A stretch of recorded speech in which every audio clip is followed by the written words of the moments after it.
In this video, we're going to talk about 2 keys to mastering employer branding. Employer branding is crucial to the long-term success of your business and to anyone's business who wants to scale. Hey y'all, my name is Kurt Yaz and I'm the CEO and founder of a 15 million a year business. We have over 60 current employees. We've been in business for roughly 9 years, and over the last 6 years, we've kind of overhauled our business and focused on hiring and employer branding. I want to share with you some keys, specifically 2 critical keys that will help you take your employer branding to the next level. If you're new here to the channel, hit that subscribe button. It really helps it grow. It supports me in this type of content. So why is employer branding important to you? Well, at some point in your business, you're going to find that it's not just you that's going to be able to carry the torch. You're going to have to find ways to scale and build your business. And one thing I learned about year 5 in business is that it's not the product or the service that makes your business. It's really the people that you have in your business that allow you to succeed and thrive. So it's really important that you nail your branding and understand employer branding. So let's get into key number 1. So key number 1 is really simple, and I know what you're thinking, but hear me out here. Think about employer branding like you think about general marketing in a business. And what I mean by that is, in marketing, you generally have 3 main things you're focused on: customers, your brand, and your product. That's how you want to think about employer branding in your business. Your customers are actually the applicants, the hires, the potential candidates that you're bringing into your business. The brand is the perception that people have of your business, looking at your business from the outside.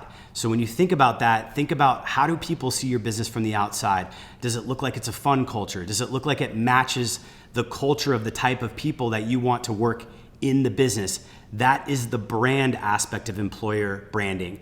And then the product, in this case, is the job. And that's probably the most important thing. When you think about over the years, companies that thrive long-term, a lot of them started out by just making an exceptional product. And by making an exceptional product, you attract and retain and create loyal customers. In our analogy here, we're talking about loyal, successful employees. And again, your product being the job. So when you can get this first key nailed down and think about employer branding like you think about general marketing, where the customer is your applicants, the people you're attracting, the talent pool you're bringing into the business, the brand is the perception, how you display your culture, all the things that encompass what you're all about, your values as a business, as a culture. When you can share that and make that transparent and clear to people looking from the outside in, and then the product and the jobs being attractive and being competitive in the marketplace, you can have a very powerful combination of those 3 things, and your employer branding can be really, really strong. Key 2 might be controversial, but I think it's one of the strongest and most important things to focus on, and that is the job in your business. So when you think about selling, being successful, whether it's what you're doing within the company to generate profits, or in this case, when you're an employer focusing on employer branding and bringing in top tier talent, you really need to be thinking about, how can you make the job that you're marketing, the actual thing that you want to sell candidates on, the best, most attractive offering, the best, most attractive product, in this case, jobs. The most successful brands out there, Apple has an iPhone, MacBook, or Tesla with their Model 3, Model S, Model Y, Model X. These companies make exceptional products, and their products stand out against the competition. So when you can make, in the second key, that your product, your job is exceptional and it meets the values and the match of the typical person that you want. In marketing terms, we call that the customer avatar. In your terms, we would call it the candidate avatar. Then you really find that amazing match where you're connecting and you have an amazing offering for that person. Let me give you a brief story.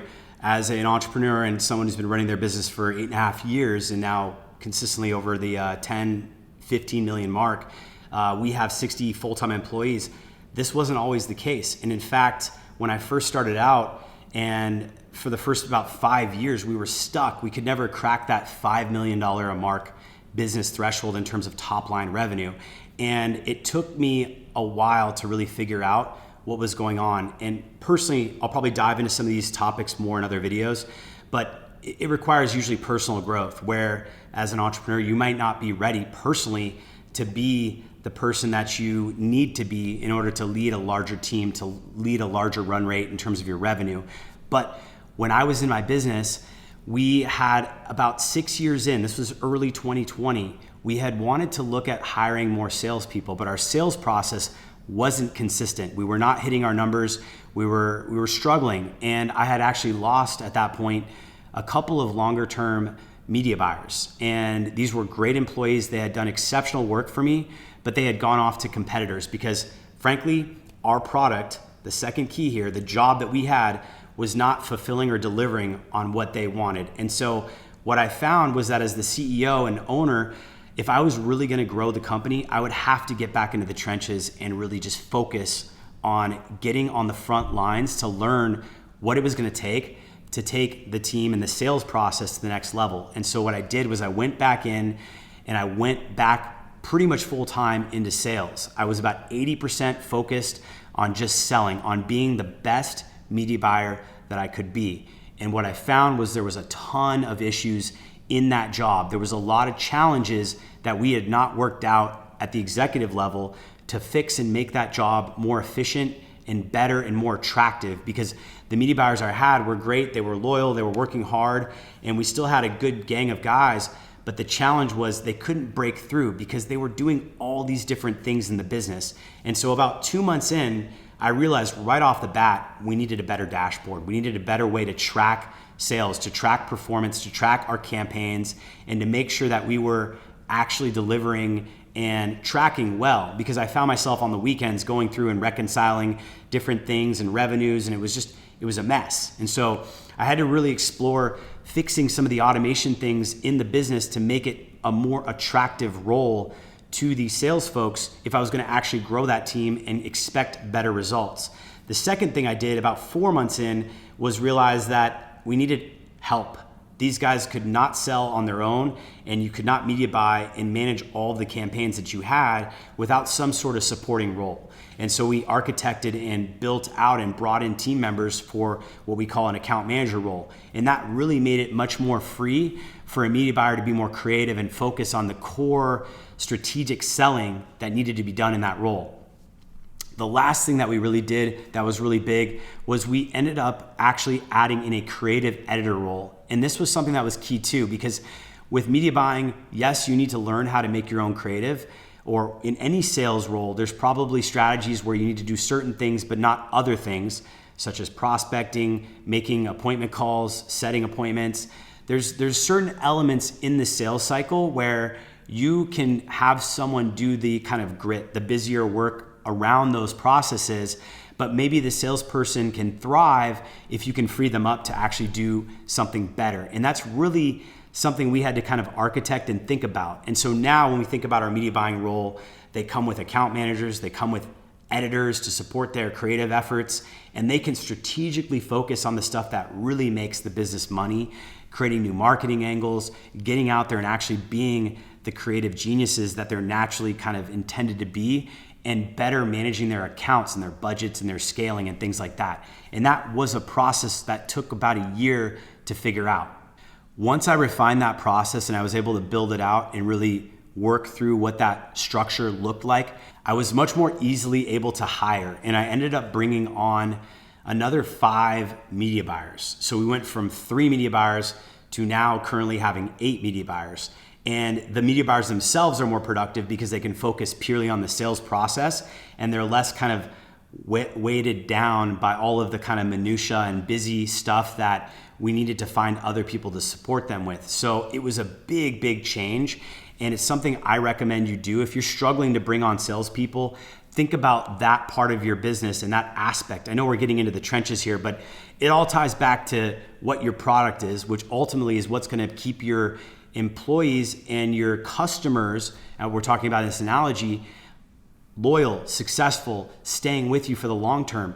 And ultimately that's going to all fuel and build your brand and your perception and your track record. After I went through the sales process, I ended up doing the same thing for the operations side of the business as well. And this was critical because our operations are critical to supporting sales. And if our operations can't keep up, we lose a lot of confidence and capacity to support the salespeople. And so I went through the operations side of things and basically did the same thing. I want to circle back here on key number 2, which is the employer job, right? The job is your product. And so when you think about that, it's really important that you think about asking yourself questions. If you maybe aren't quite in the place where you can go through all of this process at once, but you know for sure you need this role and you're trying to kind of focus on your employer branding, then ask yourself, how can I right now make this job the most competitive or best? Like, who is your ideal customer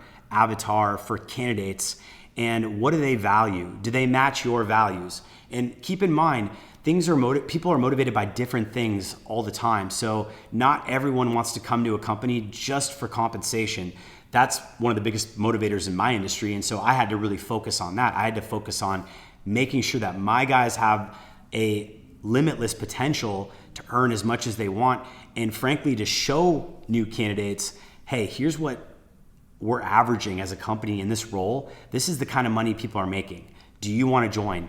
And being able to confidently speak to that, so I can go, hey, like, if you want to join us, we can offer you this. Now, if you're newer, don't feel too overwhelmed. It's entrepreneurship. There's a never-ending flow of things you can learn. I'm going to talk more in detail about how to hire and how to find candidates if you know exactly what you're going to want to do in a future, actually the next video we're dropping.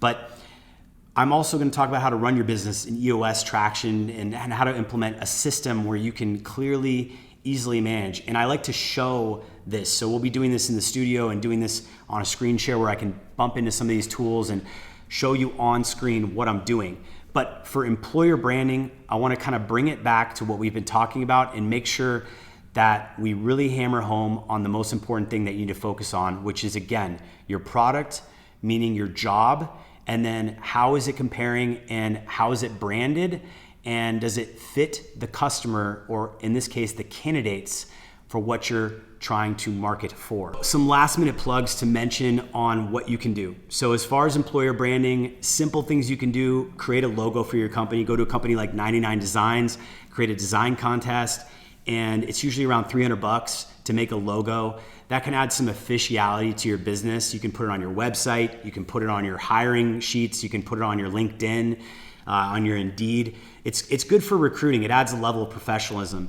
The other thing you can do is set up an applicant tracking system that can help you bring in more people in terms of your branding and how you're recruiting. We'll talk more about that again in the next video. If you made it this far, drop a comment. Let me know what you think. Hit that like button and subscribe if you're not subscribed. It's really gonna help the channel grow.